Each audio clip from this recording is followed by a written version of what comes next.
All I'm going to say about this Jeffrey Epstein thing, which has been trending right now since December 19th, when they broke the news story saying that 170 of his associates would be named coming up here in January. Now, just think of that, right? A judge is saying that, yes, we need to release the names, but we got to wait till January.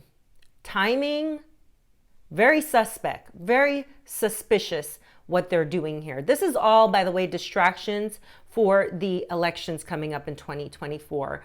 Everything to do with Jeffrey Epstein, everything to do with these flight logs, everything to do with the names is all going to be, in my opinion, as all my videos are, my opinion, and for satire and entertainment purposes, to distract us, to hide the truth, and to populate what they want, which is to give us a list of people that maybe perhaps weren't even on this list, but they still need time to finish it up and make it look good. All right? They need to make sure this list looks tippy-top accurate. They need to get dates and names and people to testify and witnesses and pay people off and bribe people.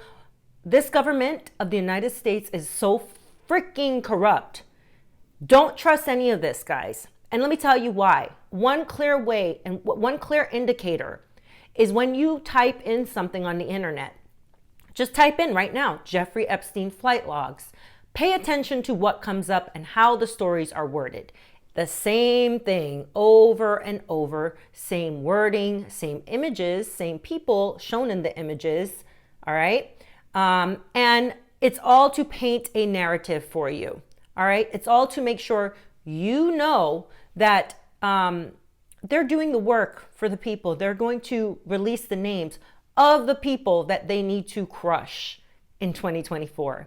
So don't be surprised if new names pop up on that list that weren't there before, and old ones that we assumed were there, Tom Hanks, okay, are going to be scrubbed. And I know this because this is how the mainstream works. They all have their marching orders. They all have the same exact verbatim list of what they're supposed to say and do. And any story that is not matched or aligned to what they want gets crushed. All you have to do is look back at this case when it first started, when Amy Roebuck of ABC News at the time said she wanted to do this story and they suppressed the news. The same thing with all of the Me Too movement, right? When they wanted to release names of these people that were doing these things, and they suppressed the story. They crushed that story. They made sure it did not come out. I mean, it takes people of extreme tenacity to go up against these people, because God knows what happens to them if they do. So it takes a team of people. And I truly believe that this team that we're seeing here is going to build a narrative like no other. And don't fall for it. That's all I can say. Pay attention to the list of names, because it's not going to be the names that you think. It's really not. I won't buy it. I won't even give into it. I will look at it, but I know darn well what to expect. And do a little research for yourself. Don't rely on the TikTokers and the YouTubers to tell you everything. Just do some due diligence. Look up what these people are aligned with.